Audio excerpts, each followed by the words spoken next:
Well, hello everyone and welcome to the Econobox garage as we continue with the Bugeye build. I'm glad you could join me. The goal for this week is to get the doors trial fitted to see if I need to do any significant body work, to make sure I have all the hardware on hand and it's working as it should, and then to get some primer on both doors, both inside and outside. So thanks for joining me. I hope you enjoy this week's video.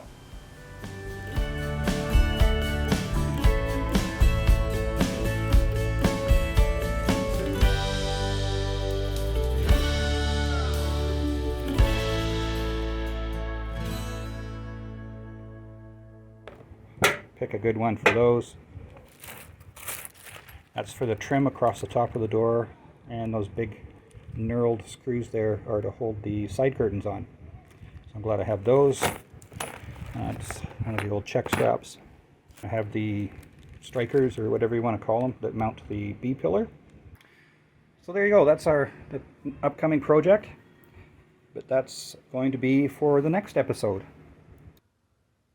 Well, I've been working on the driver's door, and earlier I pointed out there was a fairly big dent here, which I think is in part to the hinge not working properly, so that the striker was hitting this, put a big dent in it.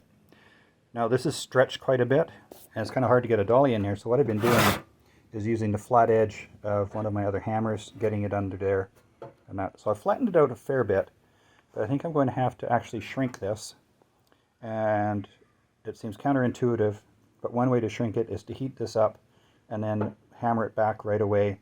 So basically you get it nice and soft, hammer it out, hammer it down, and it brings it back together, and as it cools it just stays in the flatter point. Anyway, there's lots of videos out there that show how this works. So I'm going to give it a try and see what happens. And I'll put a link to a couple of videos showing how this process works in the description below.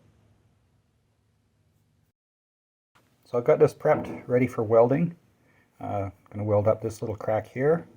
Again, I've got a copper backer underneath. You can just see it in the hole there.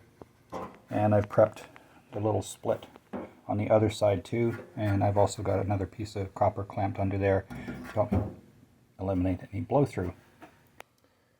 I'm reasonably happy with how this has turned out. I'm not going to play with it anymore. I might just put a light coat of filler in there to smooth it out. So I'm going to move this over to the bench, get the welder fired up, and get these two spots fixed up.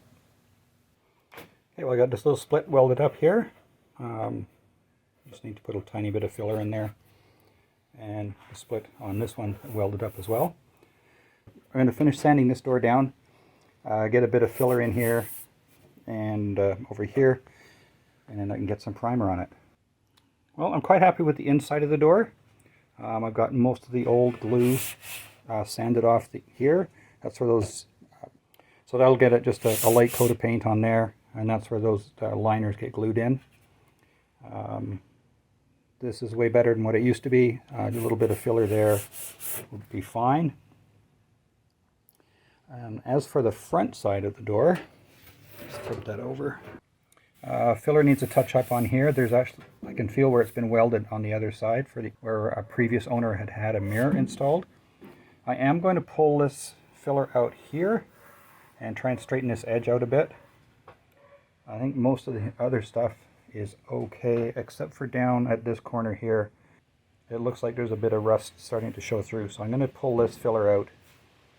It's kind of an awkward spot to get any body work done, so I'll probably just put new filler in there and perhaps look at straightening out this edge at the same time. This is sanded up really well. I'm a little concerned about this still having some rust in it. I'm going to give it a shot of rust converter all the way through here, just to make doubly sure. I don't want to do all this work and then have the rust pop up again. So I'll get that done, and we'll get the bits of Bondo out of, or the old filler out of this edge here and down in this corner, and we'll get to work on some filler. And this is the rust converter I'm going to use. It's by Rust Check, and if it's available on Amazon, I'll put a link in the description below to where you can get it on both the Canadian and US sites.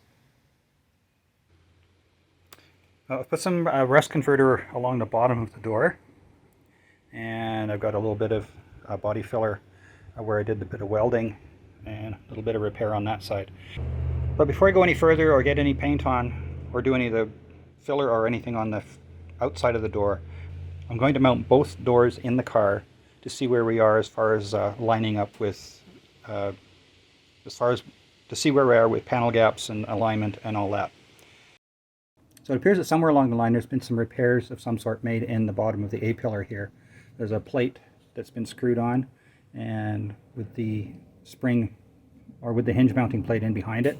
So, and that plate is actually quite a bit looser than the one up at the top. So I'm going to change my tactic. Initially I was going to put the hinges on the door first, but I think I'll leave the hinge on the door at the top one, but the bottom one I'm going to put the hinge on the A-pillar first. I think it might be a little easier in the long run. I'm going to use a longer bolt to start with in order to be able to capture the plate in behind. There's a lot more play in it than with the top one. So if I can get it started with this, with the bolt, I can at least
I'm generally very happy with the door and how it goes on, so I don't think I have to do any tweaking to it, other than it might have a slight twist in it. So that's just fine tuning.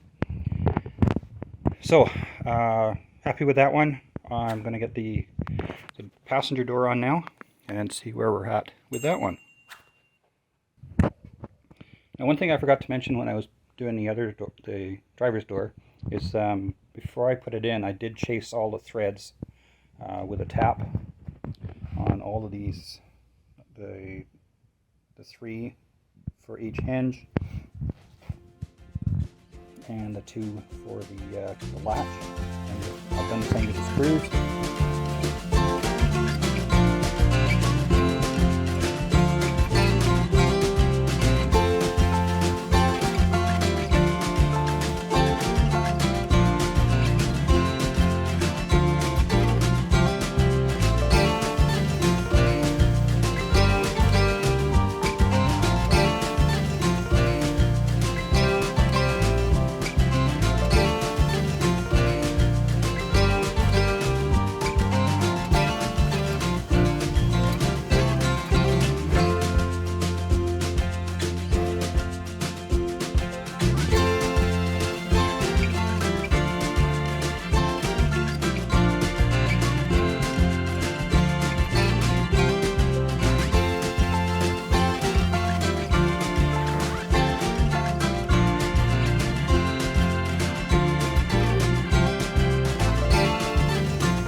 This is the right hand side door, and I'm quite happy with how that one has gone in.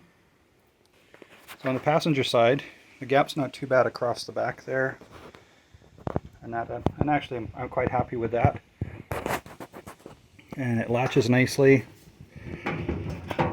So I installed the latch and all the hinges and that, just to make sure I didn't have to do any further body work on it. So that's quite happy with that. So that's the passenger side, and you can see I've done the same on the driver's side, and I've just got to tidy up the body filler around the latch there, but that door's working just fine. So I'm going to get the doors off again and finish off the sanding and what have you. And I noticed a little knob on that door latch is a little loose, so I'll show you how I'm going to fix that. So one thing I noticed when I was trial fitting the doors is the knob on this one latch is loose. The one on the other door is tight, so I'm going to assume that that's the way it's supposed to be. Now this is a press fit, so what I'm going to do is I'm going to set it up in the vise. Just use one of my old Bondo spreaders as a cushion on that side of it, and hopefully be able to press it back in really tight. So let's give that a shot.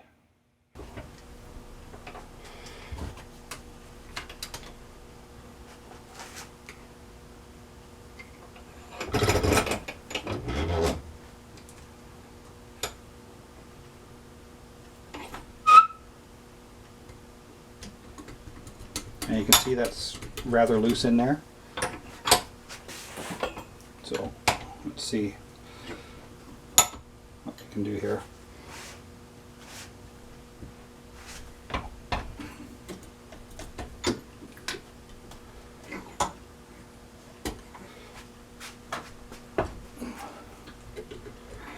Seems to be getting a little tighter. I'll just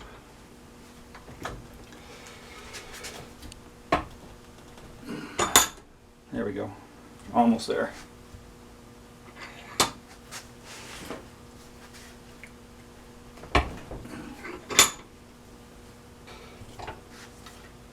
And you can see that left rather a dent in there, but the knob itself is unmarked, and that now is good and tight. And before I put that all back on the car, I'll give this a good clean with some brake clean, put some lube of some sort in there. So I'm going to clean off these screws and repaint the arm or clean it up, whichever it needs, before we put that all back in the car. Well, I've spent a bunch of time sanding as much of the old finish off as I think is necessary on this door. So it's almost ready for primer, or to be reprimed. But before I do that, I attack these little stress points on this door like I did on the other one, just to prevent that from going any further. So we have the driver's door with 3 coats of primer on it on both sides. I do have a couple of spots I've got to touch up with some filler, so I'll sand it back and do some touch-ups on that, but otherwise very happy with that one. And then I just finished putting the 3rd coat of primer on the inside of the passenger door. And then once that's completely dry, probably tomorrow, it's about 9 o'clock on Sunday evening right now. So I'll come out in the morning and get a coat of paint on the outside of the door. So I spent a bit of time cleaning up the door hardware. I used the hinges. They're cleaned up and with a couple of coats of primer on them for both sides. This is all the driver's side or left-hand side of the car. This is all the stuff for the right-hand side of the car. I've cleaned up the latches, got rid of as much of the old grease as I can, and I'll use some white lithium grease to replenish those when I install them in the car. I do have a question though, whether these striker plates were painted or not. They did have some of the original iris blue paint on, and obviously the cone part wouldn't be painted, but just not too sure about the rest of the bracket. So if you could let me know in the comments below what you think, that would be great. So I've cleaned up all the screws for that. I've got new washers, new lock washers for all this, just to make sure everything stays where it's supposed to stay.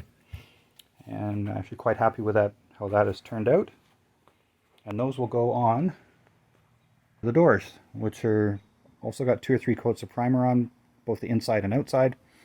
So we're pretty well ready to start sanding down and getting ready for paint.